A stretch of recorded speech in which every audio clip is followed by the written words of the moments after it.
Hafiz, Hadir, Bu. Putri Intasari, Hadir, Bu. Mei, Hadir, Bu. Dwinta, Nanda, Hadir, Bu. Hadila. Hadir, Bu. Oke. Nah, sebelum ibu mulai belajar, itu ada sedikit motivasi untuk kita.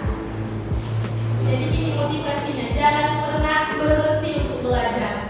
Karena hidup tak pernah berhenti mengajarkan. Jadi ibu berharap kepada kalian agar lebih rajin dan lebih giat lagi dalam belajar. Iya, Bu. Oke, baiklah. Ada yang tahu apa materi kita hari ini? Enggak, Bu. Nah, materi kita hari ini adalah penawaran, permintaan, harga dan pasar. Sebelumnya ibu nanya ini, ada yang tahu nggak apa itu permintaan, penawaran, harga dan pasar? Enggak, Bu. Enggak tahu, Bu.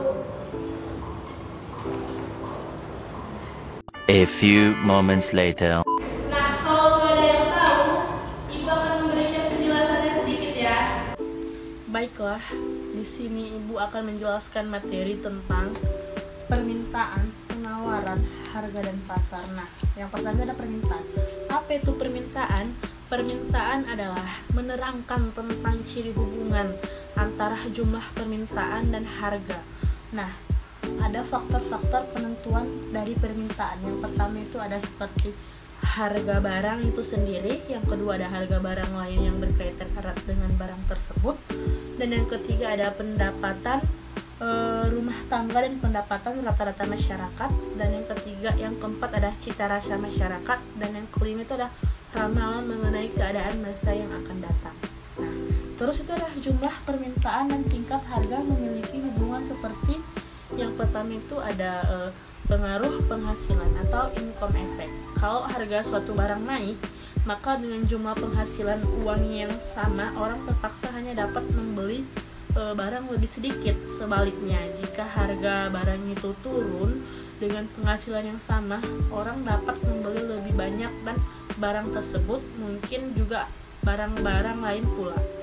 Sebab penghasilan realnya tuh naik. Misalnya pada harga tepung 400 rupiah per kilo, sebuah keluarga dapat membeli 50 kilo tepung per bulan. Tapi kalau harga tepung naik menjadi 501 per kilo, dengan jumlah uang yang sama, mereka hanya dapat membeli 40 kilo tepung per bulan. Hal ini sama berlaku tidak hanya untuk permintaan individual, tetapi juga untuk permintaan pasar. Kalau harga suatu barang naik, lebih sedikit warga masyarakat yang mampu membelinya dengan penghasilan mereka. Sebaliknya, jika harga barang tertentu turun, semakin banyak pula orang yang dulu tidak mampu membelinya sekarang akan dapat menjangkaunya, sehingga jumlah pembeli bertambah banyak. Hal ini disebut dengan income effect. Nah, yang kedua itu ada pengaruh substitusi atau substitution effect. Jika harga suatu barang naik, orang akan mencari barang lain yang fungsinya sama, tetapi harganya lebih murah.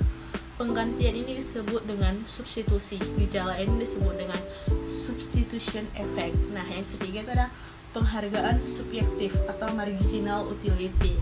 Nah, andaikan seseorang hanya mempunyai satu pasang anting saja, maka ia akan menilai sepasang anting itu lebih tinggi daripada seandainya ia mempunyai 10 pasang anting. Kalau anting itu rusak, ia akan bersedia mengeluarkan uang untuk membeli pasang anting yang baru, walau harganya ya mahal. Sebaliknya, kalau orang mempunyai 10 pasang anting, ia tidak akan merasa kerugian besar kalau kehilangan satu pasang anting, dan ia tidak begitu bersedia mengeluarkan uang untuk membeli anting lebih banyak lagi. Nah, terus yang kedua itu ada penawaran. Apa itu penawaran? Penawaran akan terjadi jika para penjual dapat menyediakan barang-barang yang diperlukan.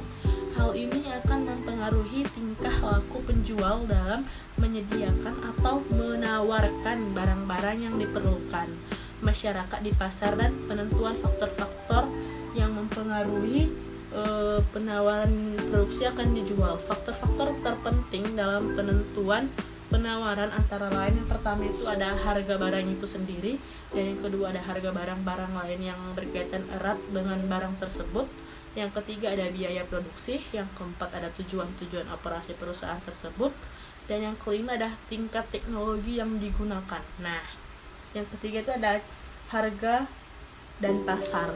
Keseimbangan antara permintaan dan penawaran akan menghasilkan suatu tingkat harga tertentu yang stabil pada tingkat harga tersebut. Kuantitas barang yang diminta sama dengan kuantitas barang yang ditawarkan, sedangkan tingkat harga lainnya akan mengakibatkan disequilibrium atau ketidakseimbangan pasar dan bersifat labil, mudah sekali berubah karena ditarik-tarikan berbagai faktor. Keseimbangan antara permintaan dan penawaran akan menghasilkan sesuatu tingkat harga tertentu yang stabil. Pada tingkat harga tersebut, kuantitas barang yang diminta sama dengan kuantitas barang yang ditawarkan. Keseimbangan atau equilibrium adalah keadaan di suatu pasar di mana jumlah yang ditawarkan penjual pada suatu harga tertentu adalah sama dengan jumlah yang diminta para pembeli pada harga tersebut. Ada 3 cara menunjukkan keadaan keseimbangan. Yang pertama itu dengan contoh menggunakan angka, yang kedua itu dengan menggunakan kurva permintaan dan penawaran. Nah, ini kurvanya, yang 2 ini. Dan yang ketiga itu ada menentukannya secara matematik. Baiklah, dari penjelasan kita tadi, apa ada yang kurang dimengerti? Jika ada, silakan bertanya. Berarti sudah paham semua ya? Sudah, Bu. Oke. Nah, jadi di sini Ibu mau membagi 2 kelompok. Ibu beri waktu kalian untuk berdiskusi selama 10 menit ya. Baik, Bu. Jika sudah siap, langsung presentasi. Membahas tentang penawaran, permintaan dan harga. Bu, kelompoknya kalau pilih sendiri apa yang berbagi? Pilih sendiri aja, tapi jadi 2 aja lah. Iya, iya nah. 1 hour later.